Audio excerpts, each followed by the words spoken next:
बेटा अब लिखो कार्बन डाइऑक्साइड द्वारा। कार्बन डाइऑक्साइड का मतलब इसको बोलते हैं कार्बोनेशन, ठीक है। कार्बोनेशन,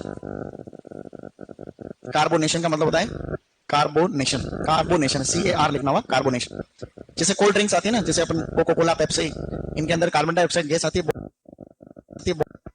के साथ में बंद किया जाता है। तो आगे हल्का सा लिखना बस आपको, कोल्ड ड्रिंक्स, कोल्ड ड्रिंक्स।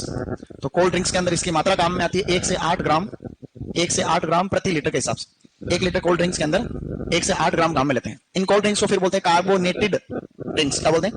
कार्बनीकृत, ऐसे carbonated drinks, carbonated, carbonated drinks इनको बोलते हैं इनको। तो कार्बन डाइऑक्साइड भी सूक्ष्म जीवों को पैदा नहीं होने देती, ठीक है।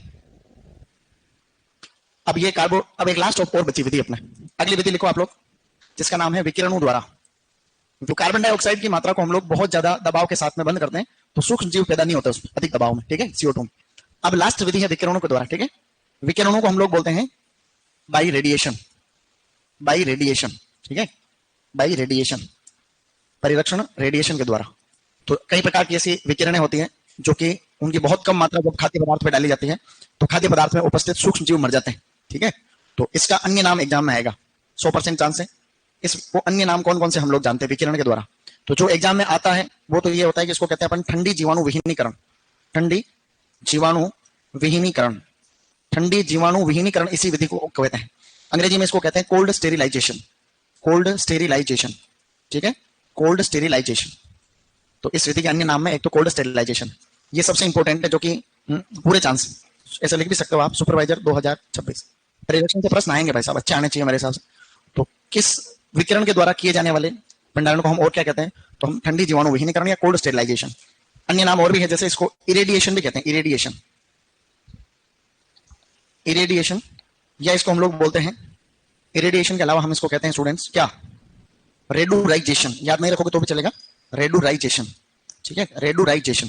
तो इसके ये 3 अन्य नाम है, उनमें से जीवाणु विहीनीकरण सबसे खास। तो विकिरणों के द्वारा होने वाले भंडारण को ज्यादा कुछ नहीं लिखा है, टेंशन मत लो ऑनलाइन वाले, क्योंकि तुम्हें आवाज नहीं आ रही थी तो मैं कैसे लिख सकता हूं बताओ? नहीं। तो ये विकिरण के द्वारा होने वाले भंडारण के अन्य नाम। इसमें गामा किरणें सबसे ज्यादा काम में आती है, ठीक है। जो गामा किरणें होती है, गामा किरणें वो सब सर्वाधिक उपयोग में आती है। गामा किरणें, गामा रेज होती है, वो सबसे ज्यादा काम में आती है, सर्वाधिक उपयोग, गामा किरणों का सबसे ज्यादा उपयोग किया जाता है। बाकी तो किरणें तो बहुत सारी होती है, जैसे अल्फा है, जैसे अल्फा किरणें, अल्फा बीटा, ठीक है, अल्फा बीटा किरणें, है ना। तो किरणें और भी होती है जैसे पराबैंगनी किरणें, लेकिन सूक्ष्म जीवों के लिए सबसे ज्यादा जो काम में ली जाने वाली वो गामा किरणें काम में ले, गामा किरणें सबसे ज्यादा उपयोग में ली जाती है, ठीक है, मोस्टली यूज्ड। इसके पीछे क्या सिद्धांत छुपा हुआ है आप लोगों को पता है कि जब किरणों, विकिरणों को किसी जीव के ऊपर डाला जाता है तो वो उसके लिए बहुत घातक होती है। जैसे पराबैंगनी किरणें अगर अपने ऊपर भी गिरती है ना तो अपने DNA में बदलाव करती है सीधा, तो आदमी के अंदर उत्परिवर्तन पैदा कर लेती है। तो अब अपने लिए भी जब खतरनाक है तो सूक्ष्म जीव में तो कितने जीव होते हैं, सूक्ष्म जीव।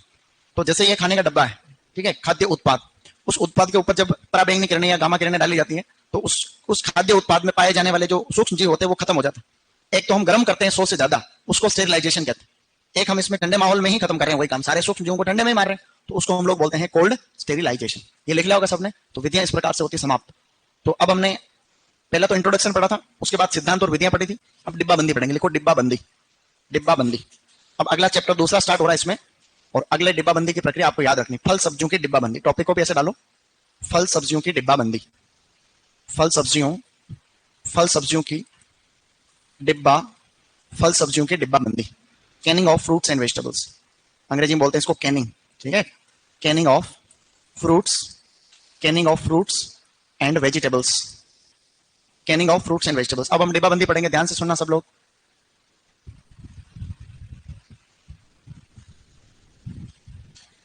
ओके, अब मैं बताऊं वो ध्यान से सुनना, फिर लिख लेना। देखो डिब्बा बंदी कहते हैं किसको है, पहले मुझे बताने दो आप लोगों को। ये कोई भी डब्बा है, ये डब्बा है, और डिब्बा फल सब्जियों की डिब्बा बंदी, इस डब्बे को फल सब्जियां भर के ऊपर से बंद कर दो, उसी को डिब्बा बंदी कहते हैं। डिब्बा बंदी का मतलब तो ये डिब्बे के अंदर फल सब्जियां भर के डब्बे को बंद कर दो। लेकिन बंद करो तो 2 बातों का ध्यान रखना आप। एक तो निर्जमीकृत होना चाहिए डब्बा और उत्पाद दोनों, निर्जमीकृत, सही नहीं है, डब्बे भी निर्जमीकृत, और डब्बे के अंदर हवा नहीं होनी चाहिए, यानी कि वायु अवरुद्ध माहौल चले, वायु रहित। ये 2 इसके मुख्य सिद्धांत है। डिब्बा बंदी में फल सब्जियों को हम गर्म करके भर देंगे, ये डब्बा भी निर्जमीकृत है, वो भी निर्जमीकृत है, और डब्बे में हवा नहीं रहनी चाहिए, बंद करेंगे तब। तो इसमें फल सब्जियां जो रखी जाएगी वो कई साल तक या कुछ साल तक खराब नहीं होगी या कई महीनों तक खराब नहीं होगी। अब इस डिब्बाबंदी के जो पिता कहे जाते हैं वो कहलाते हैं निकोलस एपर्ट। कौन है गाइस? निकोलस एपर्ट को हम डिब्बाबंदी के पिता कहते हैं। भाई इंसान जब से ये काम कर रहे हैं, आप देखें, मैंने आपको उस दिन बताया इंसान सभ्यता में रहना सीखे होंगे, तो शुरू शुरू में जो भी मीट या जो भी उत्पाद होता था वो खराब हो जाता। शिकार करके लाए, जानवर भी लाए तो घर पे रखा, खराब हो गया, एक दिन 2 दिन ही नहीं रह रहा है, तो ऐसे में तो दिक्कत थी। जहां तापमान कम था वहां तो खराब नहीं होता। जैसे आपने कहीं न्यूज में भी पढ़ते होंगे कि भाई 1000 साल पुराना कोई हाथी का बच्चा मिला, एक न्यूज पढ़ी हो आपने, 1000-2000 साल पहले कोई हाथी का बच्चा मर गया और बर्फ में दब गया। बर्फ में दबा तो अभी जब उसको निकाला वापस अवशेष के रूप में, तो मतलब उसका जो मीट है वो खराब तो हुआ है, लेकिन अगर कहीं और होता तो पता ही नहीं चलता 2000 साल पहले कहीं बाजे बज गए, लेकिन वो ताजा मिला। तो उसका डीएनए से पता कर सकते हैं, जैसे उसका डीएनए तो सुरक्षित है ना उसमें, तो उसके डीएनए के सैंपल लेते कि भाई हाथी की 2000 साल पहले वाली प्रजाति में और अभी जो प्रजाति है उसके डीएनए में कितना बदलाव हुआ, वैज्ञानिक लोग पता करते हैं। तो उनसे क्या जीवन की उत्पत्ति के राज पता चलता है। वैज्ञानिक अभी खाली तुक्के लगा रहे हैं, कहीं वैज्ञानिक तो कह रहे हैं भगवान ने बनाई दुनिया, कहीं वैज्ञानिक कह रहे हैं कि विज्ञान के स्वरूप संसार का निर्माण हुआ। तो अलग अलग सिद्धांत है, जो ज्यादा जानते हो इस पर ज्यादा चर्चा करते हैं, ऐसी बात नहीं। तो ऐसा है। तो निकोलस एपर्ट कोई बहुत पुरानी बात नहीं, 1804 में इन्होंने क्या करा, एक मीट के टुकड़े को एक फ्लास्क के अंदर बंद कर दिया, वायु रहित। तो उसने भाई ने क्या करा, मीट के टुकड़े को गर्म किया, डब्बे के अंदर रख के डब्बे को एयर टाइट बंद कर दिया, तो वो मीट का टुकड़ा खराब ही नहीं हुआ कई दिनों तक। तो लोगों का यार गजब काम हो गया, कैसा हो गया, इतने साल से हजारों सालों से गड़बड़ हो रही है, खराब हो जाता है, तो ये बहुत बड़ी चीज मानी इसको। और कुछ सालों बाद में इनको रेस्पेक्ट देने के लिए इस प्रक्रिया को एपर्टाइजिंग कहा जाने लगा। क्या कहा जाने लगा? तो इसके अन्य नाम में इसको कहते हैं एपर्टाइजिंग, इनके नाम की रेस्पेक्ट के चक्कर में एपर्टाइजिंग। तो डिब्बाबंदी का दूसरा नाम क्या है? एपर्टाइजिंग, ठीक है। या इसको वैसे बोटलिंग भी कहते हैं। क्या कहते हैं? डिब्बाबंदी, कैनिंग या बोटलिंग, बोतल में बंद करना बोटलिंग, ठीक है, कैनिंग या बोटलिंग, इसमें कोई बड़ी बात नहीं। एपर्टाइजिंग कहते हैं। अब ये खोज कर ली, लेकिन इसका व्यवसायीकरण करने का काम किया था 10-12 साल बाद में विलियम अंडरवुड ने। किसने किया? विलियम अंडरवुड करके एक अमेरिका के अंदर व्यक्ति थे, विलियम अंडरवुड। इन्होंने यूएस के अंदर इस पूरी प्रोसेस को बहुत बड़े स्तर पर फैलाने के लिए, बिजनेसमैन थे, तो व्यवसायीकरण के लिए, व्यवसायीकरण। तो प्रश्न आता है कि डिब्बाबंदी के का व्यवसायीकरण किसने किया था? William Underwood. और खोज या पिता कौन है? तो निकोलस एपर्ट। तो डिब्बाबंदी की परिभाषा स्वरूप एक लाइन लिखो, एक परिभाषा टाइप में लाइन। अंग्रेजी लिख लोगे क्या तुम? अंग्रेजी लिखो, देखिए कोशिश करो, या हिंदी में लिख लो। किस में लिखोगे? इंग्लिश में कौन कौन लिखना चाहता? लिखो, मैं हेल्प करूंगा ना, मैं हेल्प करूंगा ना, टेंशन क्यों ले? उसका मतलब कुछ नहीं इसलिए, और वो परिभाषा समझ में आ जाएगी। लिखो लिखो, canning is a process, canning is a process of, canning is a process of sealing, Hindi में भी बोल जाऊंगा, टेंशन मत लो। Canning is a process of sealing food stuff, food stuff यानी खाद्य पदार्थ। Canning is a process of sealing food stuff hermetically, hermetically, hermetically, hermetically शब्द का मतलब होता है वायु रहित या वायु अवरुद्ध। इसका मतलब होता है वायु अवरुद्ध, वायु अवरुद्ध, ठीक है, यानी वायु रहित। hermetically in containers, डब्बों को बोलते हैं container, in containers, and sterilizing them, and sterilizing them by heat for long storage, for long storage, for long storage, ठीक है। स्टेरिलाइजिंग का मतलब, स्टेरिलाइजिंग का निर्जमीकरण या निर्जमीकृत, निर्जमीकरण, ठीक है, ऐसे बस ये 2 ही शब्द इसके मेन है।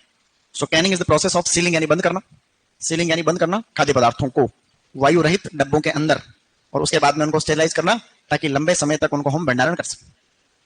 लिख लोगे?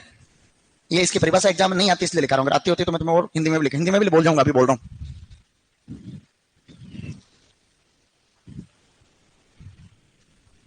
ओके, अरे इसका कोई खास मतलब थोड़ी है, सीधा पता चलना है। कैनिंग एक प्रक्रिया है, Canning is a process of, क्या करने की?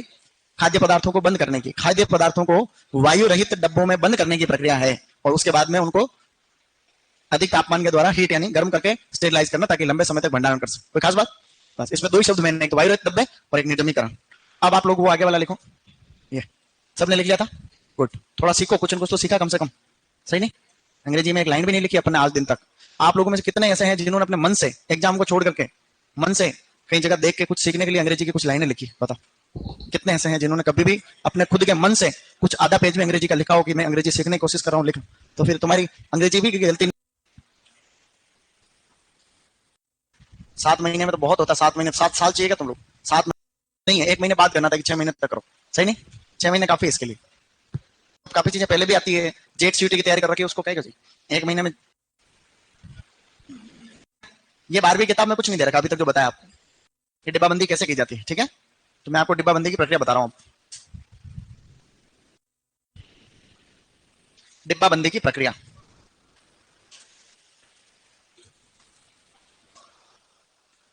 डिब्बाबंदी की प्रक्रिया। डिब्बाबंदी की प्रक्रिया। बेटा डिब्बाबंदी की प्रक्रिया लिखो। डिब्बाबंदी की प्रक्रिया पहले मैं शॉर्ट में इंग्लिश में लिखा हूं, फिर एक एक करके सबको वापस पढ़ेंगे, खाली मैं प्रक्रिया लिख मात्र रहा हूं, समझ रहे हो? तो डिब्बाबंदी वैसे कुछ भी नहीं होती है। क्या होता है? कुछ नहीं होती है, इसलिए आप लोगों को खाली प्रक्रिया लिखनी है। ऐसे लिखना है आपको, सिलेक्शन, ऐसे लिखो सिलेक्शन, उसके बाद में लिखना ग्रेडिंग, ग्रेडिंग, ग्रेडिंग, उसके बाद लिखो वॉशिंग, वॉशिंग, उसके बाद लिखना आपको छिलके उतारने को बोलते हैं पीलिंग। एक तो यहां से थोड़ा बेड गड़बड़ कर रहा है।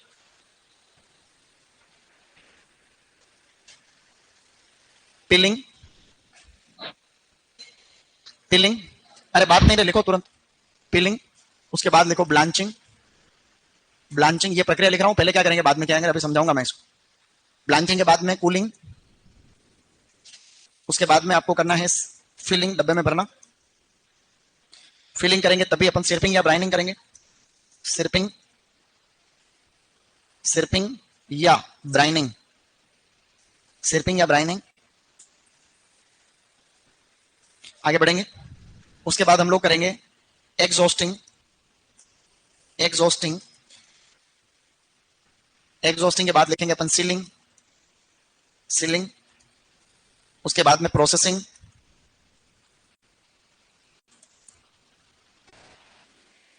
प्रोसेसिंग, प्रोसेसिंग, उसके बाद में कूलिंग, उसके बाद में आपको बढ़ना है आगे। अब लेबल लगा के स्टोरेज कर लेना, labelling and storage, labelling, labelling and storage, storage, labelling and storage. ये पूरी की पूरी प्रक्रिया होगी आपकी।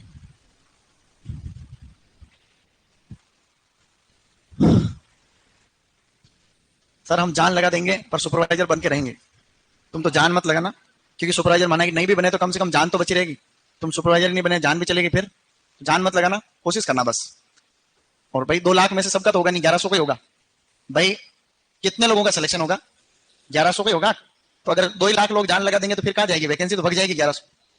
भाई 2 लाख लोग अगर जान लगा देंगे तो फिर 1100 का क्या होगा? 1100 ही होंगे सेलेक्ट। तो जान नहीं लगाएंगे, अच्छी कोशिश करनी है आप। भारत में क्या जनसंख्या ज्यादा है, इसलिए कंपटीशन ज्यादा है।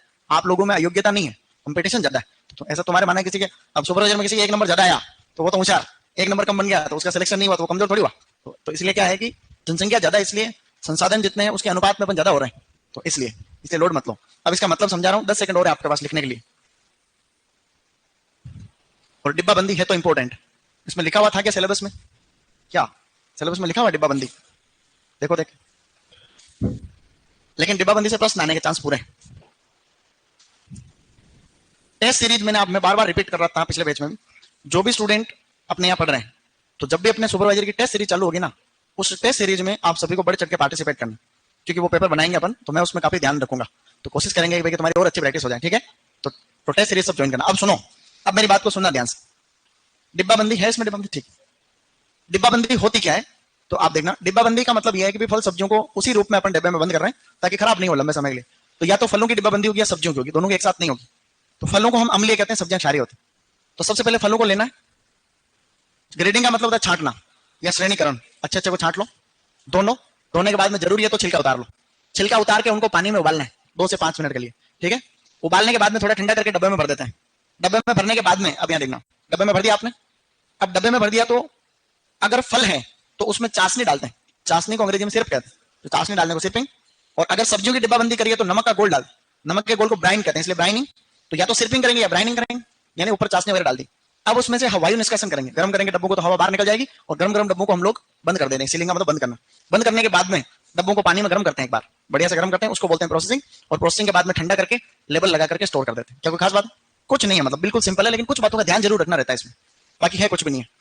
क्योंकि इसमें मैं आपको और भी एक्स्ट्रा चीजें बताऊंगा तो प्रोसेस थोड़ी लंबी हो जाएगी, बाकी मेन यही है, ठीक है?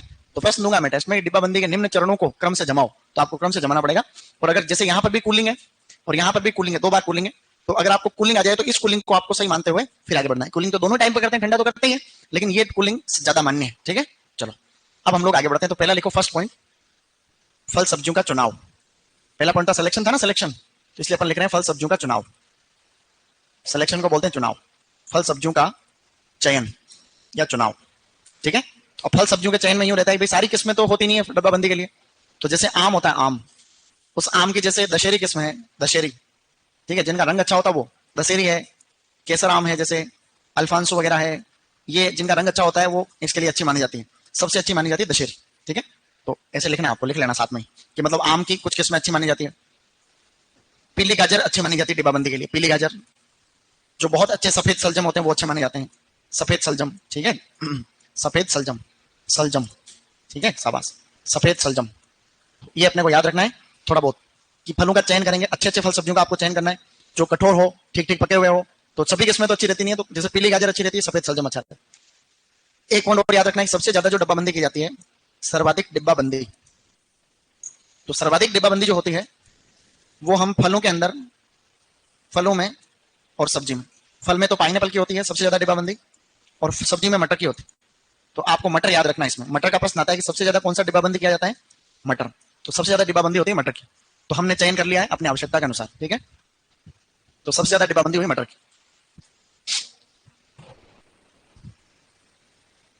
फिर बढ़ो, आगे बढ़ो। सबसे ज्यादा डिब्बाबंदी किसकी हो रही, मटर की सबसे ज्यादा डिब्बाबंदी। अब आप लोग आगे लिखेंगे दूसरा पॉइंट।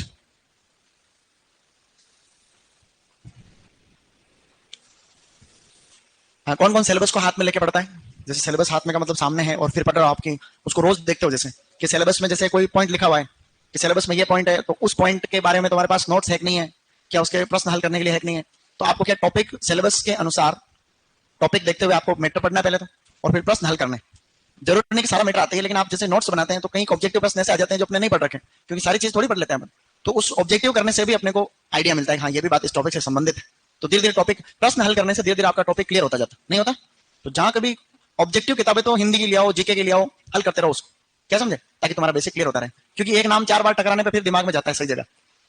कालीबंगा सभ्यता में 5-7 नाम याद कर लिया, 4-5 के, फलाने आदमी ने खोज की, उसने उत्खनन किया, फलाटिंग का धमक। पता चला आरएस के पेपर में देखा तो कोई और ही नाम था जो तो पढ़ा ही नहीं किताब। होता है ऐसा कई बार, ठीक है, ऐसा होता है। तो ऐसे में क्या होता है फिर, अब वो नाम उतने ही रहते हैं, नाम उतने रहते हैं, लेकिन जब आप उस थ्योरी को 5-7 बार पढ़ के 4-5 क्वेश्चन अच्छे से देख लेते हो ना, फिर आपके दिमाग में कहीं के 1-2 नाम सेट हो जाते हैं। हाँ, ऐसी परिस्थिति। श्रेणीकरण, श्रेणीकरण को बोलते हैं ग्रेडिंग, ठीक है, ग्रेडिंग। तो श्रेणीकरण या ग्रेडिंग में देखो क्या है, और एक शब्द और होता है छांटना, वो जनरल नॉलेज के लिए याद रखना, छांटना। छांटने को हम लोग बोलते हैं शॉर्टिंग। तो ये तुम्हारे इसमें सुपरवाइजर में तो नहीं आता है, लेकिन फिर भी ये सब जगह दोनों शब्द खाली डिब्बाबंदी में ही नहीं, सब जगह काम आते हैं, ग्रेडिंग करना, शॉर्टिंग करना।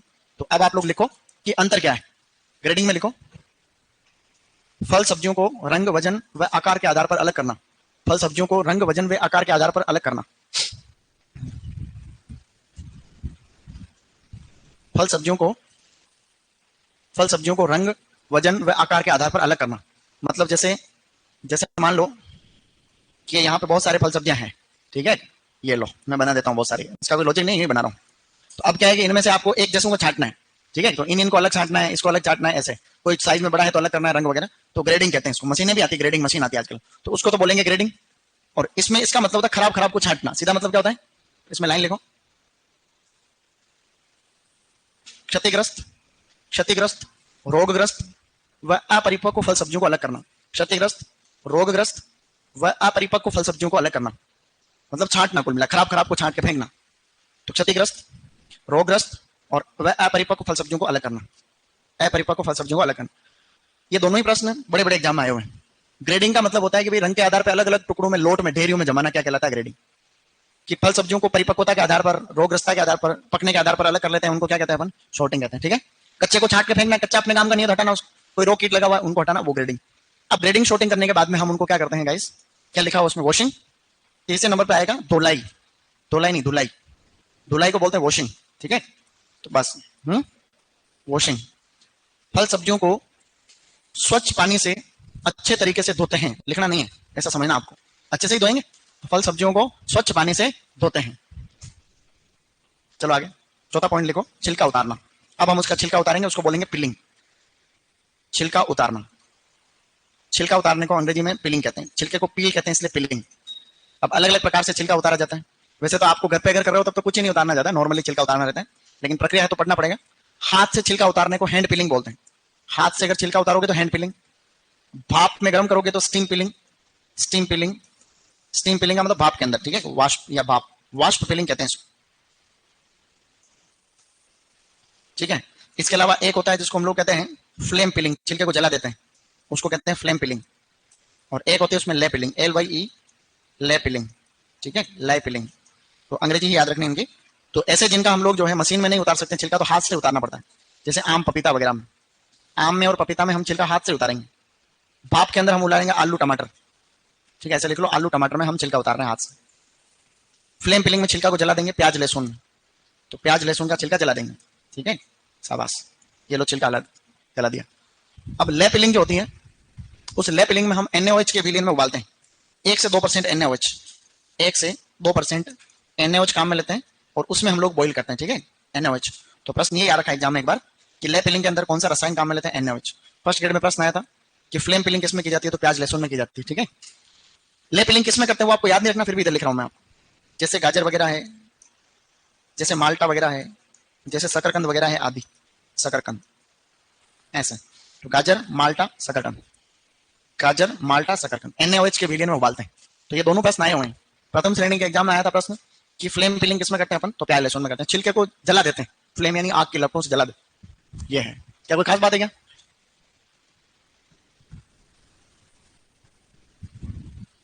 अब आप क्या करोगे, जैसे एक नोट करके लाइन लिख लो, चेरी में छिलका नहीं उतारते हैं, एक ऐसे पॉइंट लिख लेना नीचे, चेरी में छिलका नहीं उतारते हैं, क्योंकि चेरी में छिलका उतारोगे तो बचेगा क्या, पीछे छोटा फ्रूट आता है, चेरी में छिलका नहीं उतारा जाता, चेरी में छिलका, ये भी डब्ल्यू में प्रश्न आया, नहीं उतारा जाता, ठीक है, चेरी में छिलका नहीं उतारा जाता।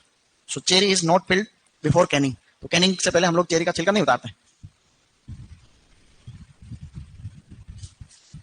ओके, हो गया क्या बेटा? तो अभी तक तो हमने कुछ किया नहीं, देखो फर्स्ट चयन किया है, छांट करके धो के छिलके उतारा खाली। अब छिलका उतार के हम क्या करेंगे, छोटे छोटे टुकड़ों में उनको काटेंगे, ठीक है, छोटे टुकड़ों में काट के कभी कभी क्या उसको 2% नमक के घोल में रख देते हैं, जैसे आपने काटा, अब काट के आप उसको थोड़ी देर के लिए 2% नमक के घोल में रख दो ऐसे, ताकि और कोई नुकसान नहीं हो उसमें, बुरापन वगैरह ऐसा नहीं। आगे तो अपन कर ही रहे हैं, यहां तक डन है। तो अब छिलका उतारने के बाद हम इसको क्या काटेंगे, क्या करेंगे गाइस, तो अगली प्रोसेस आती है कटिंग, कटिंग, ठीक है, कटिंग, कटिंग का मतलब होता है काटना। और अब सबसे इंपॉर्टेंट प्रोसेस आती है श्वेतन, इसके अंदर हम लोग श्वेतन करते हैं, श्वेतन, श्वेतन को बोला जाता है विवर्णीकरण, विवर्णीकरण, बाकी इसको बोलते हैं ब्लांचिंग, ब्लांचिंग शब्द बहुत खास है इसका, ठीक है, ब्लांचिंग। तो सबसे इंपॉर्टेंट है श्वेतन और ब्लांचिंग, अगली क्रिया आ रही है ब्लांचिंग, ठीक है। तो इसके भी कुछ अन्य नाम है, भले इसके और अन्य नाम है, वो याद रखो तो रखना, इंपॉर्टेंट नहीं है, इसके अन्य नाम है, जैसे प्री कुकिंग, अन्य नाम है प्री कुकिंग, प्री कुकिंग, पार बॉइलिंग, पार बॉइलिंग, स्काल्डिंग, ये सभी इसी के अन्य नाम है, याद नहीं रहेंगे तो काम चल रहा है। तो श्वेतन क्रिया के अंदर आपने जो भी टुकड़े काटे थे उनको आपको 2 से 5 मिनट के लिए उबालना है, ठीक है, लाइन लिखो इसमें, ये अन्य नाम लिख लो, फिर एक लाइन लिख,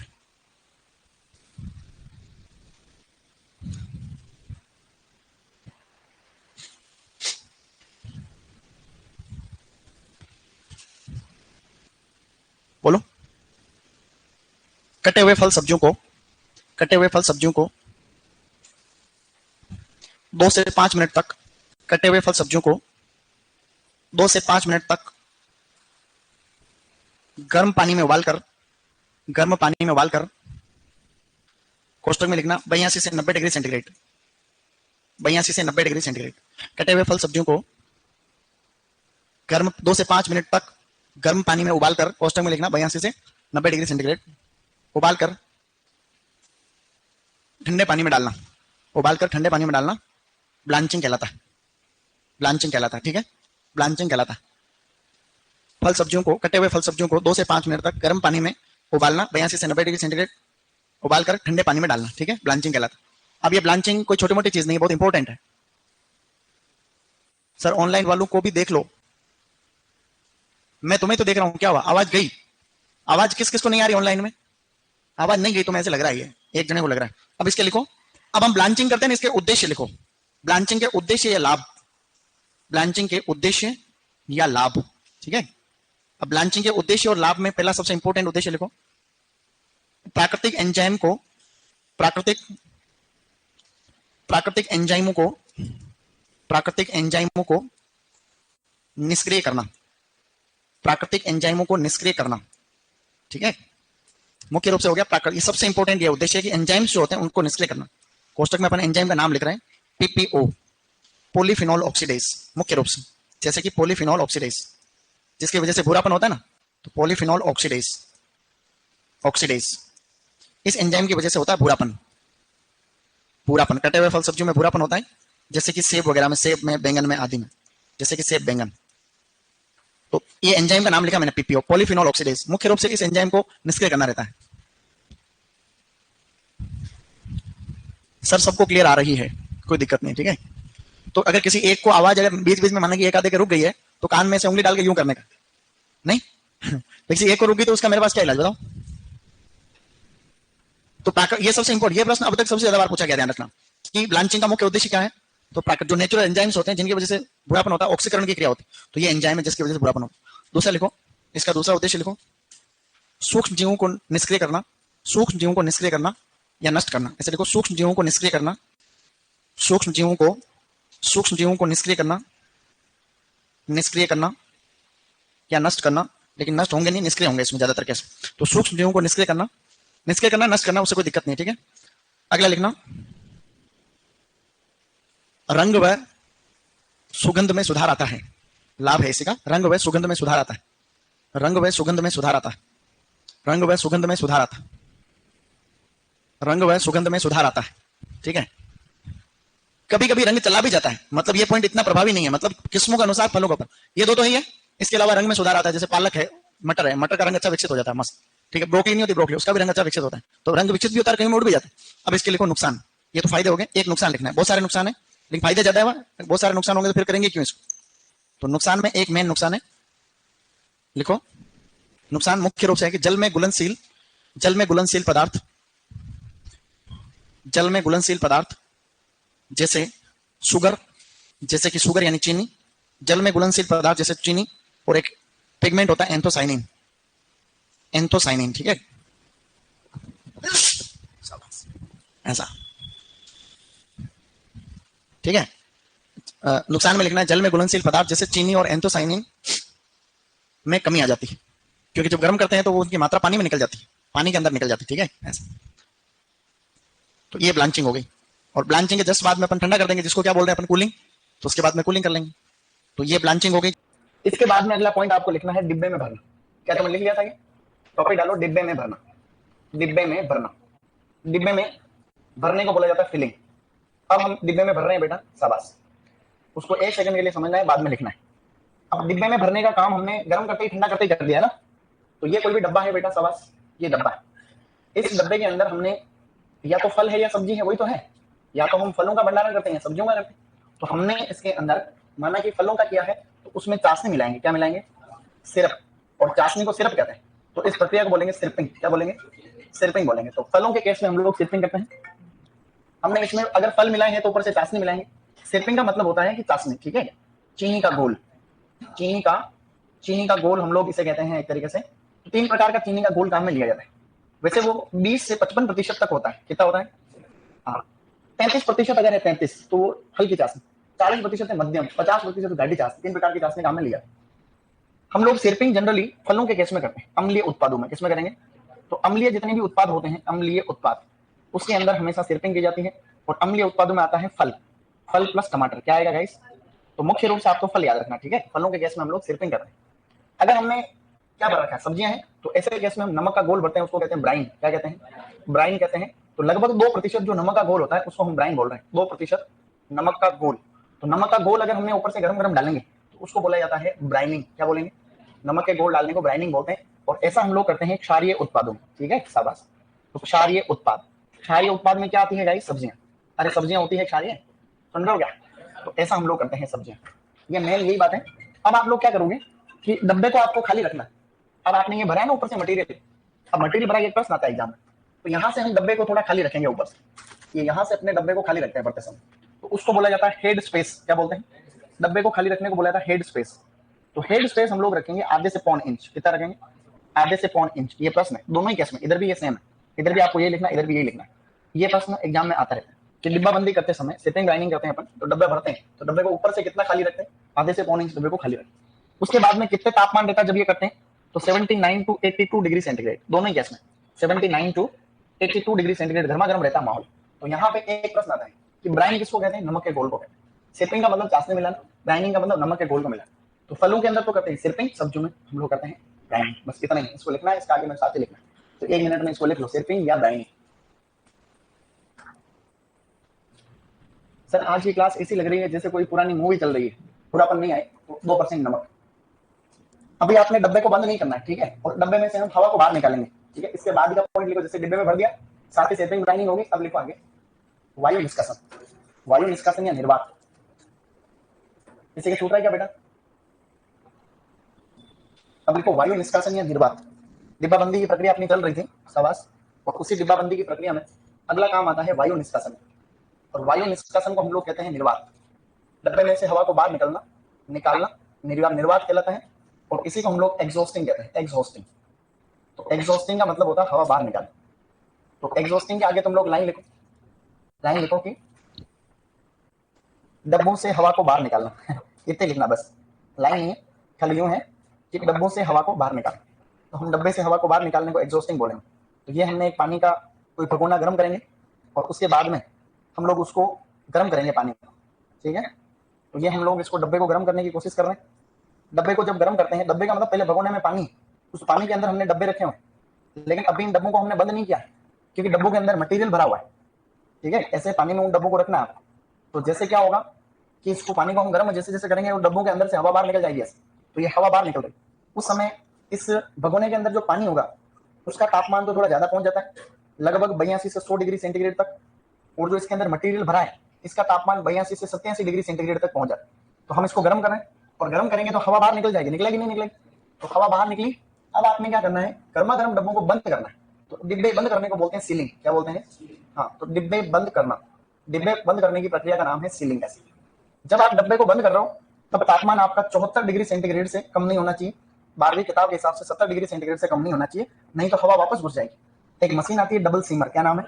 वो डब्बे बंद करने की, खट खट खट खट डब्बे बंद हो जाते हैं उससे। डबल सीमर मशीन से हम डब्बे बंद कर देते हैं, सुन रहे हो क्या? डिब्बे बंद करने की मशीन आती है डबल सीमर, ठीक है। तो डब्बा आपने बंद कर दिया। अब डिब्बा बंद करने के बाद लास्ट टाइम सबसे इंपॉर्टेंट पॉइंट तो यह है हमारे सुपरवाइजर में आने वाला, लास्ट टाइम हम डब्बों को गर्म करेंगे, उसको बोलेंगे संसाधन। क्या बोलेंगे? संसाधन करेंगे। संसाधन को बोला जाता है प्रोसेसिंग। क्या बोलेंगे बेटा? ये प्रोसेसिंग अति महत्वपूर्ण है।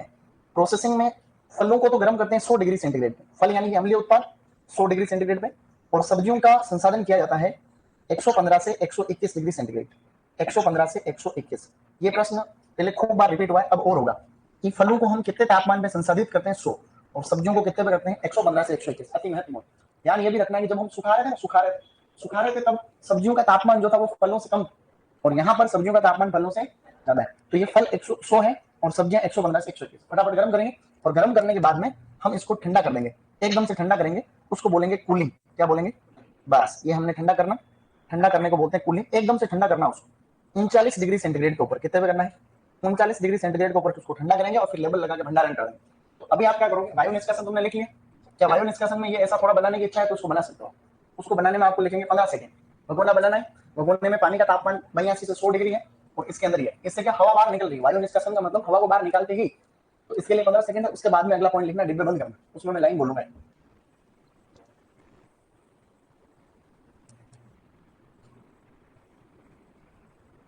सर खाद बीज की दुकान में कमाई तो होती है कि?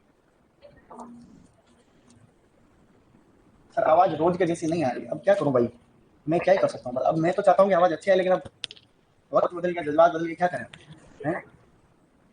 आज का रूम चेंज कर दिया हमारा, क्या कर सकते? नहीं,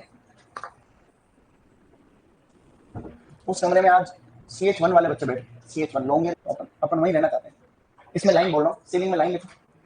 डिब्बे बंद करते समय, डिब्बे बंद करते समय तापमान 74 डिग्री सेंटीग्रेड, 74 के कोष्टक में 70 भी लिख लेना, 74 ऑप्शन में नहीं हो तो 70 करना। डिब्बे बंद करते समय तापमान 74 डिग्री सेंटीग्रेड, कोष्टक में 70 लिख लेना, से कम नहीं होना चाहिए। डब्बे बंद करते समय तापमान 74 डिग्री सेंटीग्रेड, कोष्टक में 70 डिग्री सेंटीग्रेड से कम नहीं होना चाहिए, ठीक है। मशीन आती है डब्बा देखो, डिब्बे बंद करने की मशीन डबल सीमर, क्योंकि अगर अपन तापमान कम हो जाएगा तो हवा वापस घुस जाती है अंदर, तो फिर कोई मतलब नहीं रहता। हवा अंदर चली गई, इसका मतलब खराब होने के चांस बढ़ जाएंगे फल सब्जियों। मशीन जो आती है डब्बा बंद करने की मशीन, डबल सीमर बोलते हैं, ठीक है। ऐसे लिख दो, डबल सीमर। और उसके बाद में अगला पॉइंट लिखेंगे आप लोग संसाधन। अगला बिंदु लिखो संसाधन, अंग्रेजी लिखना अनिवार्य है, प्रोसेसिंग। तो संसाधन में तापमान फलों का 100 डिग्री सेंटीग्रेड, सब्जियों का ये, और ये मोस्ट इंपोर्टेंट है, ध्यान दे देना इस बात, मोस्ट इंपोर्टेंट, ठीक है। जैसे ही तुम्हारे सुपरवाइजर की वैकेंसी आई और अब वापस में सब लोग एक्टिव हो गए, जैसे ही भर्ती का तो पहले ही पता था एग्जाम की डेट तो आई है, हम कितने तापमान पे फर्स्ट डेट में आए, कितने तापमान पे हम लोग ठंडा करते हैं, तो 39 डिग्री सेंटीग्रेड पे एकदम ठंडा करते हैं, या तो डब्बों को ठंडे पानी में डाल देते हैं, या ठंडे हवा का हम लोग फव्वारा जो है ठंडे पानी का फव्वारा डालते हैं, ठंडी हवा प्रोवाइड करते हैं, डब्बों को एकदम ठंडा कर देते हैं, गर्म करेंगे बढ़िया और एकदम ठंडा करेंगे ताकि कोई जीवाणु वगैरह रह गया तो वो उसमें से खत्म हो जाए। उसके बाद में आपको डब्बे के ऊपर लेबल लगाना है, तो इसके बाद में आपको लेबलिंग करनी है, लेबलिंग, और उसके बाद में करना है आपको भंडारण, लेबलिंग और भंडारण, ठीक है। यानी कि जो भी आपका कंपनी का नाम, लेबलिंग का मतलब लेबल लगाना, डब्बे के ऊपर आपको सारे डेटा लिखने हैं। माना ये डब्बा है, अभी सिलेंडर है, सिलेंडर की जगह डब्बा मान लो इसको। अब इस डब्बे के ऊपर आपको आपकी सामग्री का नाम, जैसे ये डब्बा बंदी का जो भी उत्पाद है उसका नाम लिखना है, आपकी कंपनी का नाम, एक्सपायरी डेट, क्या क्या सामान है, पैकिंग की तारीख, जो भी essential information is write down on the label, और उसको हम उसको चिपका देते हैं। Then store it in dry and cool place, ठंडे और हवादार स्थान पर हम लोग उसको सूखे स्थान पर भंडारण करते हैं। ये डिब्बाबंदी की प्रक्रिया अपनी डन हो गई। और मोस्ट इंपोर्टेंट है, क्वेश्चन आता है, फलों का चयन करेंगे, ग्रेडिंग करेंगे, वॉशिंग करेंगे, पीलिंग करेंगे, कटिंग करेंगे, ब्लांचिंग करेंगे, कूलिंग करेंगे, फिलिंग करेंगे, सिरपिंग, ग्राइंडिंग करेंगे, एग्जॉस्टिंग करेंगे, उसके बाद में सीलिंग करेंगे और प्रोसेसिंग करेंगे और कूलिंग करेंगे, लेबलिंग, स्टोरेज कर देंगे। ये आपको याद रखना, याद रह जाएगा। अब कुछ नोट करके आगे बढ़ रहे हैं, ठीक है। अब इसी में डिब्बाबंदी से संबंधित एक दो बातें बता रहा हूँ, नोट, NOTE। ये जनरल नॉलेज के लिए, डिब्बे का प्रकार, डिब्बे का या डिब्बे के प्रकार, कि किस किस प्रकार के डिब्बे हम लोग इसके लिए काम में लेते हैं, ठीक है। तो जो डब्बे काम में लेते हैं स्टूडेंट्स, तो दो प्रकार के सामान्यतया डब्बे काम में आते हैं। एक तो आते हैं एसिड रेजिस्टेंट, कौन से डब्बे काम में आते हैं, एसिड रेजिस्टेंट डब्बे काम में आते हैं। एक आते हैं सल्फर रेजिस्टेंट, ठीक है, सल्फर रेजिस्टेंट। दो प्रकार के डिब्बे काम में आएंगे, एक तो आपके एसिड रेजिस्टेंट और एक सल्फर। एसिड रेजिस्टेंट डब्बे काम में आते हैं ज्यादा एसिड वाले उत्पादों में, इनको हम लोग बोलते हैं आर इनेमल कैन्स। क्या बोलते हैं, आर इनेमल कैन डब्बे हैं, तो हम लोग इनको कैन बोलते हैं, ठीक है, आर इनेमल। और एक आते हैं सी इनेमल, क्या आते हैं बेटा, तो इनेमल का मतलब पॉलिश आती है अंदर की साइड। देखो डब्बे आपके हो सकते हैं ग्लास के डब्बे, किसके हो सकते हैं, यानी कांच। अच्छी वाली प्लास्टिक के डब्बे भी काम में लेते हैं, प्लास्टिक। और जो टिन के डब्बे होते हैं, टिन के, वो टिन के डब्बों के अंदर की साइड में पॉलिश आती है। तो ये जो हम दोनों बात करें, ये टिन के डब्बे हैं दोनों, ठीक है। टिन का डब्बा का मिश्र धातु, उसमें अंदर की साइड एसिड की पॉलिश आती है, एसिड रेजिस्टेंट मतलब कुछ केमिकल आता है, आर इनेमल, तो आर इनेमल बोलते हैं उसको, और ये सल्फर इनेमल आता है। तो अब हम क्या करेंगे, तो याद रखना है बस इतना कि जितने भी फल होते हैं, फलों को बोलते हैं फ्रूट्स, क्या बोलते हैं, फ्रूट्स। और सब्जियों को बोलते हैं सब्जियां, सही है। तो ऐसा है कि जो अम्लीय उत्पाद होते हैं उनके अंदर तो हम लोग ये काम में लेते हैं, और जो क्षारीय होते हैं इनके अंदर हम लोग ये काम में लेते हैं। ये याद रखना है। फूड सेफ्टी ऑफिसर के अंदर प्रश्न भी आया था पिछले साल, FSO में प्रश्न आया था कि अधिक अम्लीय उत्पादों में कौन से डब्बे काम में लेते हैं, आर। तो आपको याद रखना, देखो फ्रूट के अंदर भी आर आ रहा, फ्रूट, और इधर भी आर, फ्रूट आर, फ्रूट के अंदर भी आर दिख रहा है तुम्हें, तो फ्रूट के अंदर भी आर है, इधर भी आर। सब्जियों से सी याद रखना, सी सब्जियां, सी सब्जियां, समझो क्या, हाँ, और सी से सब्जियां याद रह जाएगा। तो फ्रूट में आर यानी आर इनेमल, और से सब्जियां, सी सब्जियां से, समझ रहे हो, क्योंकि दो ही डब्बे होते हैं, दो ही डब्बे। अब आपको ऑप्शन में आएगा कि अधिक अम्लीय उत्पादों के डब्बे कौन से, आर इनेमल, सी इनेमल, दो फालतू के इनेमल, और ए इनेमल, बी इनेमल ऐसे दे देंगे, तो तुम्हें सी इनेमल करना, क्या करना, सब्जियां सी इनेमल और फ्रूट। अब डिब्बाबंदी जो उत्पाद होते हैं ना, उसके अंदर समस्या भी आती है। ये दो जो समस्या आती है वो अति महत्वपूर्ण है, आपको दोनों समस्याएं याद रखनी। अगर डिब्बाबंदी उत्पाद में लापरवाही होती है तो कुछ सूक्ष्म जीव पैदा हो जाते हैं, उनकी वजह से प्रॉब्लम्स होती है, खतरनाक वाली। एक प्रॉब्लम होती है फेटल पॉइजनिंग। क्या होती है guys, fatal poisoning. Fatal poisoning का मतलब होता है जहर टाइप में, मतलब फेटल का मतलब बहुत खतरनाक, इसको बोला जाता है संपूर्ण विषाक्तता। क्या बोलते हैं, संपूर्ण विषाक्तता। संपूर्ण विषाक्तता हिंदी में कहते हैं, याद नहीं रखनी, इंग्लिश वाला पॉइंट ही याद रखना है कि फेटल पॉइजनिंग होती है जीवाणु के कारण। किसके कारण, जीवाणु के कारण होती है। और एक बिल्कुल मतलब खराब खराब गंध आती है, उसको बोलते हैं फ्लैट सॉर। क्या बोलते हैं, फ्लैट सॉर, SOUR। ये जो फ्लैट सॉर की प्रॉब्लम होती है, सॉर यानी गंध आती है एक तरीके से, मतलब कड़वी कड़वी सी गंदी टाइप की गंध आती है, तो वो जो है उसको बोलते हैं फ्लैट सॉर। ये भी जीवाणु के कारण होती है।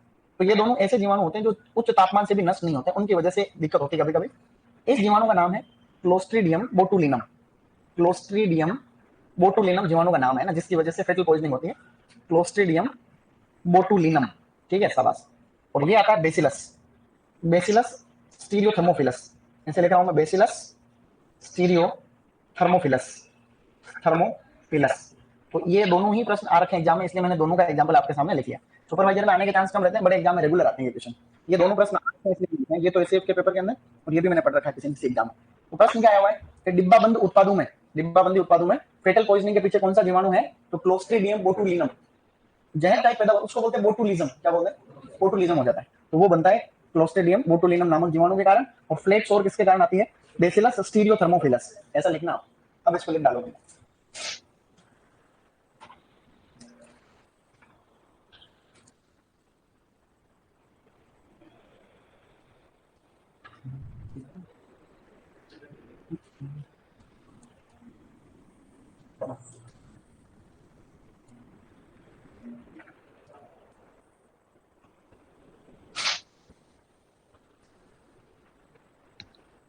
बेटा कि किसी का छूटा आंकड़ा छूट ही नहीं रहा तो भी मजे ले रहा हूं।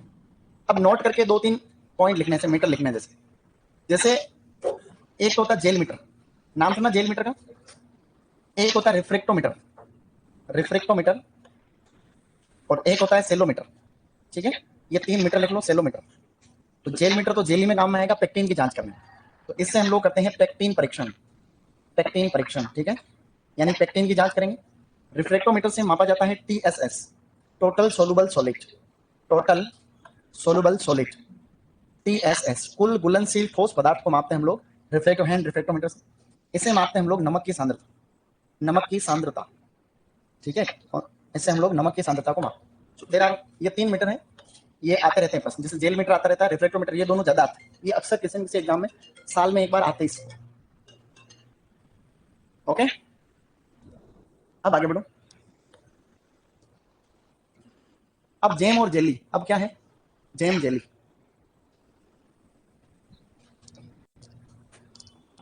अब टॉपिक डालो जेम और जेली, जेम व जेली। दो टॉपिक, दो 3 हो गए अपने, एक तो सामान्य जानकारी, सिद्धांत और विधियां, और ये डिब्बाबंदी, 3 पॉइंट हो गए। अब चौथा है जेम जेली। तो पहले तो मैं आपको जेम और जेली में अंतर लिखा रहा हूँ। तो एक तो इधर लिखना जेम, जेम को बोलते हैं फल पाक, फल पाक, और एक है जेली, जेली को बोला जाता है अवलेह।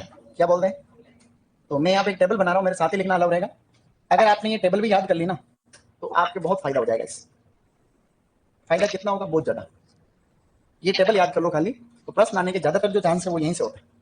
तो ये टेबल आप लोग टेबल टेबल बना लो शाबाश ऐसे। हाँ, ये नया टॉपिक लिखना है, इसी में परिरक्षण में ही है जेम जेली। तो जेम के अंदर सबसे पहले जेम थोड़ा अपारदर्शी होता है, तो जेम में पहला पॉइंट लिखो अपारदर्शी, अपारदर्शी। अपारदर्शी को हम लोग बोलते हैं ओपेक। जेली होती है पारदर्शी या अर्ध पारदर्शी, पारदर्शी या अर्ध पारदर्शी, इसको बोलते हैं ट्रांसपेरेंट, ट्रांसपेरेंट। ठीक है, ट्रांसपेरेंट। ये हम बनाएंगे तो अब यहाँ देखो कि भाई जेम के अंदर फल का भाग कितना होना चाहिए, फल भाग। तो जेम के अंदर कम से कम फल का भाग होना चाहिए 45%, जेली के अंदर भी फल का भाग होना चाहिए 45%। कुल घुलनशील ठोस को बोलते हैं टीएसएस। तो जेम के अंदर 68 डिग्री ब्रिक्स, जेली के अंदर 65 डिग्री ब्रिक्स, यानी 65 डिग्री ब्रिक्स होना चाहिए। तो 65 और 68। ठीक है, आगे बढ़ो। इसके अतिरिक्त अगर हम बात करें अम्लता की या एसिडिटी की, तो अम्लता जो होती है, अम्लता वो जेम के अंदर 0.5 टू 0.6% होती है, 0.5 से 0.6%, और इधर होती है 0.75 टू 0.90%। ठीक है, तो 0.75 टू 0.90%।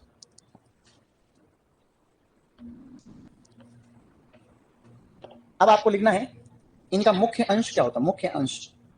जैसे जेम का जो मुख्य अंश होता है स्टूडेंट्स, वो होता है फलों का गुदा, फलों का गुदा, और ये होता है इधर पेक्टिन। क्या होता है गाइस, इधर मुख्य भाग होता है पेक्टिन, और 1% पेक्टिन कम से कम होना चाहिए जेली के अंदर, 1% पेक्टिन। तो इधर तो फलों का गुदा प्लस अम्ल, या पेक्टिन प्लस अम्ल, क्योंकि अम्ल हमने लिखे रखी ऊपर, तो इसमें फलों का गुदा और पेक्टिन, इसके अंदर पेक्टिन और ये, तो पेक्टिन जेली में सबसे इंपॉर्टेंट होता है। अब आगे देखो उपयुक्त फल कि कौन से फलों से बनता है। तो वैसे तो बहुत सारे फल है, कोई खास बात नहीं है, तो कभी उपयुक्त फल आ जाए तो आपको क्या करना है, उपयुक्त फलों के अंदर स्टूडेंट्स, तो आपका बहुत सारे फलों से बनता है बनने को, जैसे सेब से बनता है, पपीता से बनता है, पाइनएप्पल से बनता है, और भी बहुत सारे फल है। ठीक है, 8-10 फ्रूट है, लेकिन सबसे अच्छा बनेगा सेब, जैम सबसे अच्छा सेब का बनता है। जबकि जेली में कई मल्टीपल है फ्रूट, सबसे अच्छा बनेगा अमरूद से, जेली अमरूद की बढ़िया बनती है। इसके अलावा संतरा यानी मैंडरीन, इसके अलावा आम वगैरह है, आम अंगूर, मल्टीपल फ्रूट्स, आम अंगूर वगैरह है। ठीक है, तो सबसे अच्छी जेली बनती है अमरूद, जिसमें पेक्टिन अच्छा होगा उसकी जेली अच्छी बनेगी। तो अच्छे पेक्टिन वाले फलों का चयन किया जाता है। ठीक है, शाबाश। क्या हमने कुछ पढ़ा क्या अभी तक, कुछ नहीं पढ़ा, शाबाश। और क्या, अब तो सिलेबस ही हो जाएगा तुम्हारा सिलेबस इस हफ्ते से पहले करना अनिवार्य है। ये हफ्ता तो हो जाएगा। आज की क्लास के बाद अपने को कम से कम 3-3.5 क्लास और चाहिए। ये टेबल आपको अच्छे से याद रखनी है बेटा, शाबाश। अब अपन लिख रहे हैं जैम बनाने की विधि। पहले हम जैम बनाएंगे नॉर्मल, जैम बनाने की विधि। जैम बनाने की विधि में आपको क्या करना है, एक आधे पेज के ऊपर ऐसे लिखना है, साइड में छोटे छोटे पॉइंट लिखना। मैं लिख रहा हूँ जैसे ऐसे लिखो। सबसे पहले सिलेक्शन, फलों के चयन को बोलते हैं सिलेक्शन ऑफ फ्रूट्स। तो एक पेज के इधर साइड में लिखना, आगे आगे मैं कुछ लिखाऊंगा तो आपके पास में जो पेज है उसमें एक साइड में छोटे छोटे अक्षरों में लिखो सिलेक्शन ऑफ फ्रूट्स, यानी फलों का चयन। तो आप उसमें फलों का चयन कर लो। उसके बाद में आगे बढ़ो, फलों को बढ़िया से धो, उसको बोलते हैं वॉशिंग। तो फलों को सबसे बढ़िया तरीके से पहले तो धोने के बाद में उनका छिलका उतारो, उसको बोलते हैं पीलिंग। छिलका उतारने के बाद में उनको काटो, कटिंग। यहाँ तक आपको कुछ भी नहीं करना, काटना है उसको, छोटे छोटे टुकड़ों में काटना है। तो फलों को आपका चयन करना है, तो फलों का चयन हो गया। उसके बाद में उनको जो है वॉशिंग करना है, छिलका उतारना है, काटना है। काट लिए, उसके बाद में आपको क्या करना है, काटने के बाद उसके पल्प को हमें अलग करना है। अब पल्प अलग करने के लिए कुछ नहीं करना। जैसे सेब का बना रहे हैं, मान लो कि सेब, तो सेब को धोएंगे, छिलका उतार के छोटे छोटे टुकड़ों में काटेंगे और हल्का सा पानी डाल के उसको उबालेंगे 5-10 मिनट के लिए। उबालने के बाद में चम्मच से थोड़ा उसको मैश कर देंगे, ठीक है, और डायरेक्ट उसमें चीनी मिला के फिर पकाएंगे। इतना ही काम है। तो काट दिया, मैंने कहा ऐसे लिखना, एक पेज के एक साइड में लिखनी प्रक्रिया, आगे और लिख रहे हैं अपन। तो ये 4 पॉइंट लिखना है आपको, सिलेक्शन, उसके बाद में वॉशिंग, पीलिंग और कटिंग। खाली नॉर्मल बता रहा हूँ, इतना कोई एग्जाम में नहीं आ रहा, लेकिन जरूरी। फलों को लेना है, सेब को लिया, धो करके छिलका उतार के काट लिया। अब काट के हम क्या करेंगे, उसको उसके गूदे को अलग करने को बोलते हैं पल्पिंग। क्या बोलते हैं, ऐसे लिखो, boiling and pulping. Boiling and pulping शब्द का मतलब होता है गूदा अलग करना। तो हम क्या करेंगे, गूदे को निकालेंगे, छोटे छोटे टुकड़ों में काट के पानी के साथ में उबाल दें। पानी थोड़ा सा डालना है ताकि ऊपर से ढक जाए बस। जैसे 1 किलो फल है तो 100 मिलीग्राम पानी, कितना, 100 मिलीग्राम पानी, ताकि फल थोड़े ढक जाए। और चम्मच से यूं दबा के आपको क्या करना है, मैश कर लेना। अब आपने जो गूदा निकाला है उसके अंदर आपको चीनी मिलानी, ठीक है। तो मैं उसके अंदर हिंदी में लिख देता हूँ चीनी मिलाना, यानी एडिशन ऑफ शुगर। तो उस गूदे के अंदर आपको क्या करना है, चीनी मिलाना और फिर से उसको पकाना है। थोड़ी देर पकने के बाद में उसके अंदर आपको सिट्रिक अम्ल मिलाना है, सिट्रिक अम्ल, ठीक है। सिट्रिक अम्ल की मात्रा अलग अलग फलों में डिपेंड करता है, तो अलग अलग किताबों में अलग अलग देर का 2 से 3 ग्राम मानना आपको, 2 से 3 ग्राम प्रति किलो फलों के हिसाब से सिट्रिक अम्ल मिलाना है। और थोड़ी देर बाद में आपको अंतिम बिंदु का परीक्षण कर लेना है। इसके बाद में थोड़ी देर पकता जाएगा, सिट्रिक एसिड मिलेगी, थोड़ा और पकेगा, और उसके बाद में हम लोग अंतिम बिंदु का परीक्षण कर लेंगे। जैम बनाना कोई बड़ी बात नहीं है, हम तो जैम तो 11वीं 12वीं क्लास के अंदर तो हम लोग जैम बनवाते हैं, ठीक है। तो 12वीं में तो हम इस बार मैंने टॉपिक ही 12वीं में ये टॉपिक ही मैंने ले रखा है, जैम जेली वाला। इस बार परीक्षण में ही पढ़ा रहा हूँ उनको, तो इस बार हम बनाएंगे फ्री टाइम में। यहाँ तक लिख लिया सबने, एक साइड में लिखना है, सुन रहे हो क्या। अब सिट्रिक अम्ल मिलाने के बाद में अंतिम बिंदु की जांच करनी है आप, अंतिम बिंदु परीक्षण, अंतिम बिंदु परीक्षण करना है। इसको बोलते हैं जजिंग ऑफ एंड पॉइंट। बस अंतिम बिंदु परीक्षण हो गया कि हाँ जैम तैयार हुआ या नहीं हुआ। इसके आगे थोड़े 4-5 छोटे छोटे पॉइंट लिख सके, इतनी लाइन छोड़ना आप लोग। और उसके बाद में इनको डब्बों में बाद में भरना, डिब्बे में भरना, जैम को डिब्बे में भरना। डिब्बे में भरने का मतलब उसमें फिलिंग बोलते हैं उसको। फिर आपको उसमें लेबलिंग और स्टोरेज, ठंडा करके लेबल लगाना है और उसके बाद में उसको भंडारण कर लेना है। क्या कोई खास बात है क्या, ये लो लेबल लगा के भंडारण कर लिया। तो हमने एक बार इसको बनाना तो सीख लिया कि कैसे बना रहे हैं। अंतिम बिंदु परीक्षण में कुछ पॉइंट लिखेंगे, वो आपको ध्यान रखना है। तो ये एक बार प्रक्रिया हमने लिख दी कि कैसे बनेगा। सेब को लेना है, सेब को धोने के बाद छिलका उतार के छोटे छोटे टुकड़ों में काट के भगोने में किसी में डाल के पात्र में हम उसको गर्म करेंगे। 5 मिनट गर्म होने के बाद में चम्मच से यूं करेंगे तो गूदा अलग हो गया। गूदा अलग करने के बाद में उसमें चीनी मिलानी है आप। अब कितनी मिलानी है वो मैं बात कर रहा हूँ। यहाँ तक लिख लिया होगा सबने, ये एक बार प्रक्रिया होगी अपनी।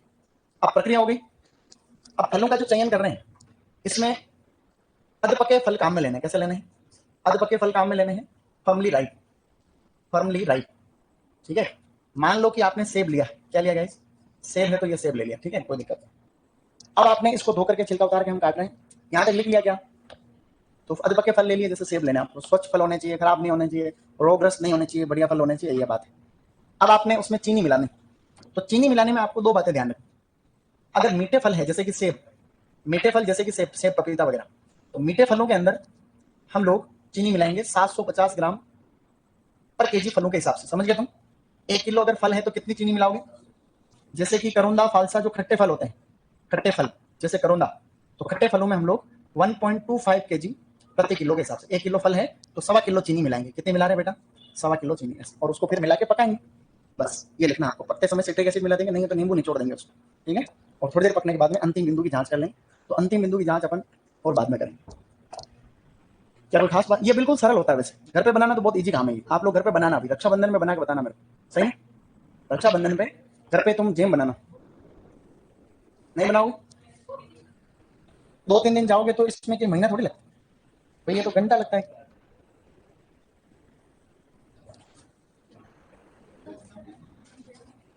तारीख कितनी आज, तारीख 21 तारीख।